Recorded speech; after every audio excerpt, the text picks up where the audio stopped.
여러분, 혹시 웃음에도 여러 종류가 있다는 거 아세요? 그냥 기뻐서 웃는 웃음이 있는가 하면 때로는 너무 기가 막히고 어이가 없어서 나오는 헛웃음도 있잖아요. 오늘은 바로 그 한 여인의 헛웃음이 어떻게 기적의 웃음으로 바뀌었는지 그 놀라운 이야기 속으로 한번 들어가 보겠습니다. 시작하기 전에요. 오늘 함께 나눌 이 이야기는 장용훈 목사님의 설교 내용을 바탕으로 재구성되었다는 점을 먼저 말씀드릴게요. 그 깊은 통찰을 따라서 한번 이 놀라운 이야기를 따라가 보시죠. 살다 보면 웃을 일이 참 많죠. 진짜 막 배꼽 빠지게 기뻐서 웃을 때도 있지만 가끔은 너무 황당하고 모든 희망이 사라졌다고 느낄 때 나오는 그런 허탈한 웃음도 있습니다. 오늘 이야기는요, 바로 이 절망의 웃음이 어떻게 감격의 웃음으로 바뀌는지 그 극적인 전환에 대한 이야기입니다. 자, 그럼 첫 번째 이야기부터 시작해 볼까요? 이 놀라운 만남이 어디서 시작되냐면요. 바로 아주 평범한, 정말 지극히 평범한 일상 속에서입니다. 하나님의 등장은 정말 뜻밖의 순간에 찾아와요. 성경은 그때를 날이 뜨거울 때라고 묘사하는데요. 이게 무슨 뜻이겠어요? 바로 해가 쨍쨍 내리쬐는 한날, 다들 꾸벅꾸벅 졸고 있을 법한 그런 나른한 시간이란 거죠. 무슨 거룩한 의식이나 특별한 장소가 아니었다는 게 정말 중요해요. 우리의 가장 평범한 순간이 하나님의 무대가 될 수 있다는 겁니다. 이때 아브라함의 행동이 진짜 대단합니다. 그냥 지나가는 나그네인데 그걸 보고 막 달려나가요.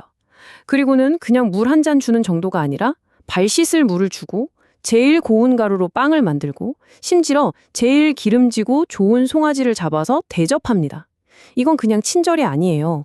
이건 거의 예배에 가까운 최고의 정성이죠. 혹시 화가 밀레의 만종이라는 그림 아시나요? 감자밭에서 일하던 부부가 종소리를 듣고 기도하는 모습이잖아요.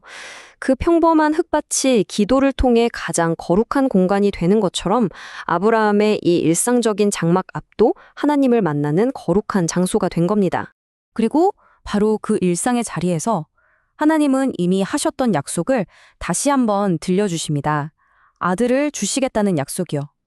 그런데 이 약속을 장막 뒤에서 몰래 듣고 있던 또 다른 사람이 있었습니다. 자, 이제 이야기의 주인공을 살짝 바꿔볼게요. 지금까지는 아브라함의 믿음에 초점을 맞췄다면 이제부터는 그의 아내 사라의 아주 솔직하고 인간적인 반응에 주목해 보겠습니다. 하나님의 약속 정말 대단하죠.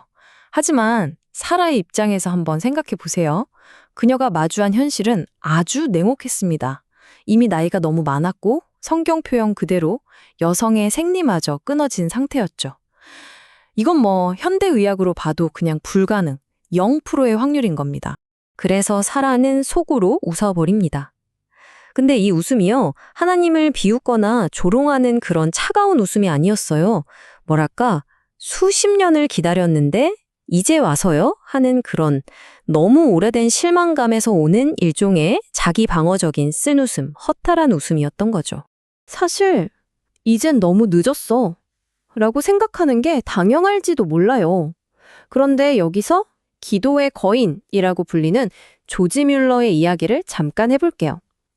이분은 친구 5명을 위해 기도를 시작했는데 1명 돌아오는데 10년, 2명 더 돌아오는데 25년이 걸렸어요. 그리고 마지막 1명은 뮬러가 52년간 기도하다가 세상을 떠난 후에야 바로 그 장례식에서 마음을 돌이켰다고 합니다. 와, 정말 우리의 시간표랑 하나님의 시간표는 이렇게나 가를 수 있다는 거죠.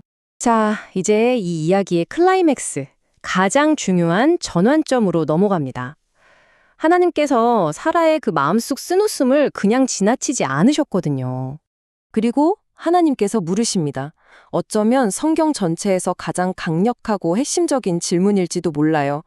여호와께 능하지 못한 일이 있겠느냐? 이 질문은 그냥 내가 못할 것 같아? 이런 뜻이 아닙니다. 사라에게, 그리고 오늘 이 이야기를 듣는 우리 모두에게 묻는 겁니다.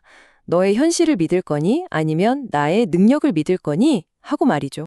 이 질문, 하나님께 능하지 못한 일이 있겠느냐는 이 물음에 대해서 아마 역사상 가장 처절한 상황에서 대답한 사람이 있을 거예요. 바로 버마 선교사였던 아도니람 저드슨입니다. 상상해보세요. 이국당 감옥에서 쇠사슬에 묶여있고 온갖 고문을 당하고 정말 모든 게 끝났다고 생각할 수밖에 없는 그런 최악의 상황이었죠. 그때 옆에 있던 동료 죄수가 비꼬듯이 물었대요. 당신 미래는 어떻게 될 것 같소? 그러자 저도슨이 뭐라고 대답했는지 아세요? 나의 미래는 하나님의 약속만큼이나 밝습니다. 와, 진짜 암흑 같은 현실 속에서 하나님의 약속을 붙잡는다는 게 바로 이런 거겠죠. 이게 바로 그 질문에 대한 가장 완벽한 믿음의 응답이 아닐까 싶습니다. 자, 그럼 다시 사라의 이야기로 돌아와서 결말을 한번 볼까요? 하나님의 그 질문이 과연 사라의 웃음을 어떻게 바꿔놓았을까요? 정확히 1년 뒤 정말 놀랍게도 하나님의 약속은 그대로 이루어집니다. 아들이 태어났어요. 그리고 그 아들의 이름을 이삭이라고 짓습니다. 근데 이게 정말 기가 막힌 게 이 이삭이라는 이름의 뜻이 뭔지 아세요? 바로 웃음입니다. 웃음. 이게 무슨 의미일까요? 사라가 불가능한 현실 앞에서 지었던 그 허탈한 웃음, 그 쓴 웃음이 하나님의 능력으로 아들 이삭이라는 감격의 웃음으로 완전히 바뀐 겁니다. 불가능하다고 비웃었던 그 웃음이 약속이 이루어진 것을 보며 터져나오는 기쁨의 웃음이 된 거죠. 정말 대단한 반전 아닌가요? 오늘 우리는 사라의 이야기를 통해서 도저히 넘어설 수 없을 것 같은 현실의 벽 앞에서 터져나오는 그 쓴 웃음이 어떻게 기쁨의 웃음으로 바뀔 수 있는지를 봤습니다. 자, 그렇다면 이제 마지막으로 우리 자신에게 한번 질문을 던져볼 시간입니다. 지금 여러분의 삶에서 혹시 짓고 있는 쓴 웃음이 있다면 그 웃음은 과연 무엇으로 바뀔 수 있을까요?